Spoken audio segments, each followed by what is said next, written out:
Hi there, I'm Brian Roach, and I'm an environmental economist with the Global Development and Environment Institute at Tufts University. I want to talk with you a little bit about energy policy in the United States. During the 2008 presidential campaign, there was a lot of talk about energy issues. Clearly, the main reason energy has become such a hot topic is the high price of gasoline. Gas prices in the United States peaked out at over $4 per gallon in the summer of 2008. According to a recent survey, about 2/3 of Americans say that high oil prices are causing them financial hardships.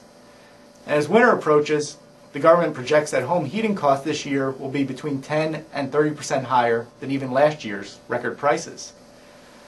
Now, during the presidential campaign, most of the debate focused on whether or not we should drill for offshore oil. Some people have been using the slogan, "Drill here, drill now, pay less," to imply that the solution to our energy problems lies in vast untapped reserves off the coast of the United States. Now, most Americans do support some increased development of offshore oil. The U.S. Congress and President Bush recently let a federal ban on offshore drilling expire. Ironically, a ban that was put in place by the first President Bush back in 1990. So should we drill for offshore oil? I don't know, perhaps. According to all projections, we will need to use significant amounts of oil for the foreseeable future. So if we can obtain that oil here in the United States, generating jobs at relatively low environmental risk, then it may make some sense. But the real answer to the question about whether or not we should drill for offshore oil is this: it doesn't matter. It's kind of like people on the sinking Titanic worrying about what they should have for a midnight snack. The question is essentially irrelevant. Will increased drilling affect oil prices? Well, realize that oil prices are determined in a world market. Unless private oil companies are prohibited from exporting oil, then these companies will simply sell their oil to the highest bidder, whether that bidder is here in the United States, in Europe, or even in China.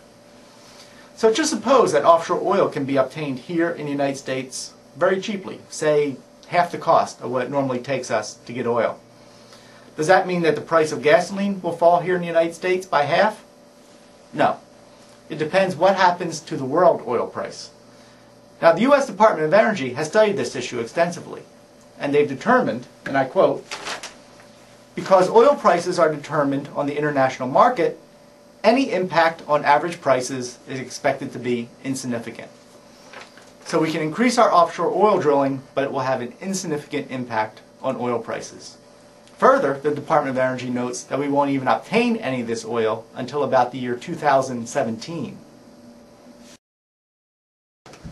Now take a look at this figure, which shows the distribution of the world's oil reserves. We see here that the United States has only about 2% of the world's total oil reserves. Of the 8 nations with the largest oil reserves, 7 of them belong to the oil cartel OPEC. The OPEC nations, with over 3/4 of the world's oil reserves, will determine the future of oil prices way more than we will. We simply do not have the power to exert a significant effect on world oil prices by drilling more. So, is increased offshore oil development the answer to today's high energy prices? Obviously not. We wouldn't see any of the oil for nearly a decade, and even then, the effect on world oil prices would be insignificant. A real energy problem isn't the high price of oil.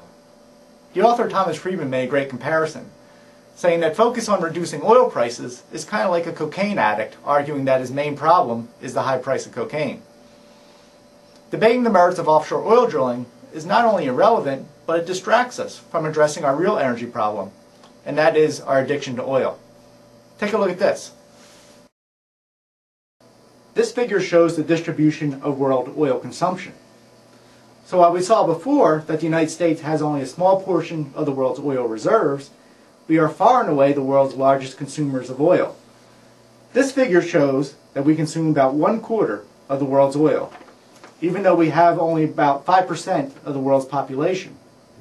We consume more oil in the United States than the 4 next highest consumers, China, Japan, Russia, and Germany, combined.